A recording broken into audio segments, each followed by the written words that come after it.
শ্রীমদ্ ভগবদ্গীতা পদ্মচন্দে প্রথম অধ্যায়। ধৃতরাষ্ট্র বলেন, শুনহ সঞ্জয়, এই কুরুক্ষেত্রের লোকে ধর্মক্ষেত্র কয়।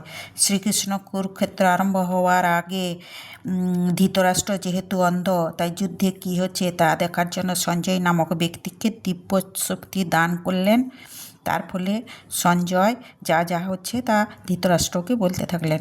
তাই ধৃতরাষ্ট্র সঞ্জয়কে যুক্তি করে বললেন, শুনহ সঞ্জয়, এই কুরুক্ষেত্রকে লোকে ধর্মক্ষেত্র বলে। সমবেত ওই স্থানে মমপুত্রগণ পাণ্ডুর তনয় সহে করিবারে রণ। আমার সমস্ত সন্তান একত্রিত হয়েছে পাণ্ডুর সন্তানের সঙ্গে যুদ্ধ করার জন্য। বলো মম পুত্র কিবা করিল, তখন কি কাজ করিল বলো পাণ্ডুর নন্দন। বলো আমার পুত্রেরা কি কাজ করলো তখন, বলো পাণ্ডুর ছেলেরা কি কাজ করলো। কহিল সঞ্জয়, শুনো শুনো মহারাজ। দুর্যোধন দেখিলেন পাণ্ডুর সৈন্য সাজ। দ্রোণাচার্য বলিলেন, রাজা দুর্যোধন, দেখুন পাণ্ডব সৈন্য অতি অগণন। সঞ্জয় বললেন, শুনো মহারাজ। দুর্যোধন পাণ্ডব সৈন্যদের সাজ দেখলেন। অন্যদিকে দ্রোণাচার্য বললেন, রাজা দুর্যোধন, পাণ্ডব সৈন্যদের দেখুন। আপনার এক শিষ্ট ধৃষ্টদ্যুম্ন নাম সাজাইছে এই সৈন্য সেই গুণধাম। উহাদের মাঝে আছে সাত্যকী বিরাট, ধৃষ্টকেতু কাশীরাজ, দ্রুপদ সম্রাট। কুরুক্ষেত্র যুদ্ধে আপনার শিষ্য ধৃষ্টদ্যুম্ন সৈন্যদের সাজিয়েছে। তাদের মধ্যে বিরাট রাজ সাত্যকী, ধৃষ্টকেতু কাশীরাজ এবং দ্রুপদ সম্রাট উপস্থিত আছেন। চেকিতান পুরুজিৎ শৈব মহাবীর, অভিমন্যু আর পঞ্চপুত্র দ্রৌপদীর, উত্তমৌজা যুধামন্যী কুন্তিভোজ আর ভীমার্জুন সমযুদ্ধে তাহারা আবার। চেকিতান পুরুজিৎ মহাবীর, এদের সঙ্গে অভিমন্যু এবং দ্রৌপদীর 5 পুত্র। আর আছে উত্তমৌজা যুধামন্যু কুন্তিভোজ, তারা সবাই ভীম অর্জুনের সঙ্গে যুদ্ধের জন্য তৈরি। সকলেই মহারথ সমরকুশল, তাহাদের মধ্যে শ্রেষ্ঠ ইহারা কেবল। আপনি সমিতঞ্জয়, কৃপ, বৃষ, কর্ণ, অশ্বত্থামা, ধৌমদতী, ধীমান, বিকর্ণ, এরা সকলেই মহারথী, যুদ্ধে নিপুণ। তাদের মধ্যে এরা সবাই শ্রেষ্ঠ। এরা হলেন কৃপ, বৃষ, কর্ণ, অশ্বত্থামা, বিকর্ণ। জয়দ্রথা, মহাতেজা আর বহু বীর, আমার কারণে রাজি তেজিতে শরীর। আরও বহু সেনা আছে নিপুণ সমরে, সদা সুসজ্জিত নানা প্রহরণে ধরে। মহাবীর জয়দ্রথ আর বহু বীর গণ আছে, তারা সবাই আমার জন্য প্রাণ ত্যাগ করতে রাজি। এছাড়া আরও বহু সেনা আছে, যুদ্ধক্ষেত্রে তারা নানা অস্ত্রতে সুসজ্জিত হয়েছে। ভীমে রক্ষিত সৈন্য অসংখ্য আমার, বিপক্ষে সৈন্যে আছে ভীমে রক্ষাভার। যথাস্থানে যথাভাগে লয়ে নিজ দলে, পিতামহ ভীষ্মের রক্ষা করুন সকলে। ভীমের সৈন্য সংখ্যা অসংখ্য, বিপক্ষ সৈন্যদের কাছে ভীমকে রক্ষা করতে পারা যায় কি না, যে যার জায়গায় নিজেদের দল নিয়ে দাঁড়িয়ে আছে। আনন্দ নিদান হেতু ভীষ্ম পিতামহ উচ্চ শঙ্খনাদ করে শঙ্খধ্বনি স, প্রণব আনক শঙ্খ ভেরি শত শত, গোমুখাদি নিনাদিত হলো যন্ত্রযত। পিতামহ ভীষ্ম সবার মঙ্গলের জন্য উচ্চস্বরে শঙ্খধ্বনি করলেন। প্রণব নামে শঙ্খ এবং শত শত ভেরি বেজে উঠল। তারই সঙ্গে সমস্ত যন্ত্ররাও বেজে উঠল। একসঙ্গে যত বাদ্য বাজে শব্দ তাই তুমুল হইয়া উঠে, যার তুল্য নাই। শ্বেতাশ্ব সংযুক্ত রুদ্ধে পাতা কৃষ্ণ দয়ে, আপন আপন শঙ্খ দিলে বাজাইয়ে। যত বাদ্য ছিল একসঙ্গে বেজে উঠল, এত জোরে আওয়াজ উঠল যার তুলনা হয় না। সাদা ঘোড়ায় রথে শ্রীকৃষ্ণ অর্জুন নিজেদের শঙ্খ বাজিয়ে দিলেন। কৃষ্ণের শঙ্খের নাম পাঞ্চজন্য ছিল। দেবদত্তের নামে শঙ্খ পার্থ বাজাইল। পৌণ্ড্র নামে শঙ্খ নিল ভীম মহাবীর। অনন্ত বিজয় শঙ্খ রাজা যুধিষ্ঠির। কৃষ্ণের শঙ্খের নাম পাঞ্চজন্য, অর্জুনের কৃষ্ণের নাম দেবদত্ত। পৌণ্ড্র নামে ভীমের শঙ্খের নাম, রাজা যুধিষ্ঠিরের শঙ্খের নাম অনন্ত বিজয়। সুঘোষ নামক শঙ্খ নকুল লইল, মণিপুষ্প নামে শঙ্খ সহদেব নিল। কাশীরাজ ধৃষ্টদ্যুম্ন, সাত্যকী বিরাট, শিখণ্ডী সুভদ্রা পুত্র দ্রুপদ সম্রাট। নকুলের শঙ্খের নাম সুঘোষ, সহদেবের শঙ্খের নাম মণিপুষ্প। কাশীরাজ ধৃষ্টদ্যুম্ন, বিরাট রাজ সাত্যকী, শিখণ্ডী সুভদ্রা পুত্র দ্রুপদ রাজা। দ্রৌপদী তনয়গণ সমবেত হয়ে আপন আপন শঙ্খ দিল বাজাইয়ে। সেই শব্দে কৌরবের কাঁপিল হৃদয়, আকাশ পাতাল পৃথিবী কাঁপে লোকত্রসু। দ্রৌপদীর সন্তানেরা একসঙ্গে নিজেদের শঙ্খ বাজিয়ে দিল। সেই শব্দে কৌরবের হৃদয় কেঁপে উঠল, আকাশ পাতাল পৃথিবীও কেঁপে উঠল। ভীষ্ম, দ্রোণ, আদি কত শত নরবর কুরকুলে আসিয়াছে করিতে সমান। সঞ্জয় মহারাজ ধৃতরাষ্ট্রকে বললেন, কেশব কথা মতো রথ রাখলেন।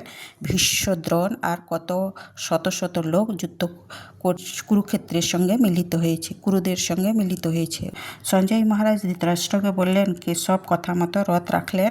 ভীষ্ম, দ্রোণ আর কত শত শত লোক যুদ্ধের কুরুক্ষেত্রের সঙ্গে মিলিত হয়েছে, কুরুদের সঙ্গে মিলিত হয়েছে। অর্জুন দেখিল তার পিতামহগণ, শিক্ষক, মাতুল, পুত্র, পৌত্র, বন্ধুগণ, শ্বশুর, হৃদয় ভাই, আত্মীয় স্বজন আসিয়াছে পরস্পরে করিবারে রণ। অর্জুন দেখলেন তার পিতামহগণ অর্থাৎ দাদারা, শিক্ষক, মামার ছেলে, পৌত্র অর্থাৎ নাতি, বন্ধুগণ, শ্বশুর, হৃদয় ভাইরা, আত্মীয় স্বজন সবাই এসেছে একে অন্যের সঙ্গে যুদ্ধ করার জন্য। অর্জুন দেখিয়া দুঃখে হইয়া কাতর, কাঁদিতে কাঁদিতে বলে, শুনো গদাধর, রণ করিবারে দেখি আপনার জন, কাঁপিতেছে দেহ মম, শুকাই বদন। অর্জুন দুঃখে কাতর হয়ে কাঁদতে কাঁদতে গদাধর অর্থাৎ কৃষ্ণকে বললেন, যুদ্ধ করার জন্য সব নিজের লোক, এদের দেখে দেহে কাঁপছে, মন শুকিয়ে যাচ্ছে, গান্ডীব খসিয়া পড়ে দেহখানা ঘন ঘন কাপে, তনু শোকে মুহ্যমান, অস্থির হয়েছে মন না পারি থাকিতে, বিপরীত দেখিতেছি আমি চারিভিতে। অর্জুনের দেহ থেকে গান্ডীব খসে পড়ছে, ঘন ঘন দেহ কাঁপছে, শোকে মুহ্যমান, আমার মন অস্থির থাকতে পারছে না, চারিদিকে আমি বিপরীত দেখছি। যুদ্ধতে স্বজন মারি কি হবে মঙ্গল, রাজ্য সুখ নাহি যাই বিজয় কুশল। রাজ্যে কোনো ফল নাই ভোগে বা জীবনে, যার জন্য সুখ চাই তাহার বিহনে। স্বজন অর্থাৎ নিজের লোকেদের যুদ্ধে মেরে কি মঙ্গল হবে? আমি এমন মঙ্গল, রাজ্য, সুখ, বিজয় কিছুই চাই না। রাজ্যে কিংবা জীবনে ভোগে বা প্রয়োজনে নাই, এদের বিনিময়ে আমি কোনো সুখ চাই না। আচার্য, মাতুল, পুত্র, শল্যকাদি যত, পিতামহ, শ্বশুরাদি যুদ্ধে সমুদ্রত, আমারে মারিয়া যদি ফেলে এরা হরি, ইহাদের আমি তবু মারিতে না পারি। মামার নাতি, শালারা, পিতামহগণ, শ্বশুরগণ সবাই যুদ্ধে মিলিত হয়েছেন, এদের মেরে এরা যদি আমাকে মেরে ফেলে তবুও আমি এদের মারতে পারবো না। পৃথিবীতে তুচ্ছ কথা, সুনমমপন, ত্রিলোকের রাজ্য দিলে না করি বরণ, কী লাভ হবে এদের বধ করে? গুরুগণ যখন আমাদের আত্মীয়, তাদের মেরে কী হবে? পৃথিবী তো অনেক তুচ্ছ, আমার মন শ্রীকৃষ্ণ। শুনো শ্রীকৃষ্ণ, এই 3 লোকও যদি আমাকে দান করো তাহলে যুদ্ধ করব না। কী লাভ হবে গুরুগণে মেরে? শত্রুকেও যদি বধ কেহ করে রণে, তার পাপ হয়, একথা সবাই জানে। প্রাণী হত্যা মহাপাপ করিব কেমনে? কুরুবংশ আমাদের আত্মীয় যখন, সেসবে বিনাশ করি পাব কি বা ধন? কেমন করে প্রাণী হত্যা করি? কুরুবংশ যখন আমাদের আত্মীয়, তখন তাদের মেরে কি ধন পাব? হইব না সুখিতে, শুন হয় কেশব, বিস্তার করিয়া বলি শুনো ভবধব, এদের মেরে আমি সুখী হতে পারবো না। শুনো, আমি বিস্তার করে বলছি। লোভে বসুত হয়ে লোকে করে পাপ, কুলক্ষয় মিত্রহত্যা পায় মনস্তাপ। ইহারা জানেন কত দোষ কুলে খুঁয়ে, জেনে শুনে আমি কেন করি তাহা ভয়ে। লোভে মানুষ অনেক পাপ কর্ম করে, বংশমর্যাদা ক্ষুণ্ণ হয়, বন্ধু হত্যা হয়, এরা জানে না এর ফলে কত দোষ হয়, জেনে শুনে আমি কেন করি তাহা করব। কুলক্ষয় নষ্ট হয় কুলে ধর্ম যত, ধর্ম নষ্ট হলে পাপ বাড়িয়ে নিয়ত, পাপের প্রশ্রয় হয় নষ্টা কুল নারী, নানা জাতি একাকার হয় ফলে তারই। বংশমর্যাদা ক্ষুণ্ণ হলে বংশের ধর্ম ক্ষুণ্ণ হয়, ধর্ম নষ্ট হলে পাপ বাড়ে, আর পাপের প্রশ্রয়ে কুলের নারী নষ্ট হয়, তার ফলে নানা জাতি একাকার হয়ে যায়। বর্ণ সংকরতা নষ্ট করে মহাকুল, উচ্চ বংশ ধ্বংস হয় নাই তার ভুল। ইহাতে বিলুপ্ত হয় শ্রাদ্ধপিণ্ড দান, পিতৃকুল নষ্ট হয় যায় বংশমান। নানা জাতি একাকারের ফলে বংশের কুল ধ্বংস হয়, পূর্বপুরুষদের উদ্দেশ্যে যে পিণ্ড দান হয় তাও ধ্বংস হয়ে যায়, উচ্চ বংশের মানও যায়, পিতৃকুলও ধ্বংস হয়ে যায়। জাতি ধর্ম কুল ধর্ম কিছু নাহি থাকে, গভীর নরকে বাস করে পড়ে থাকে।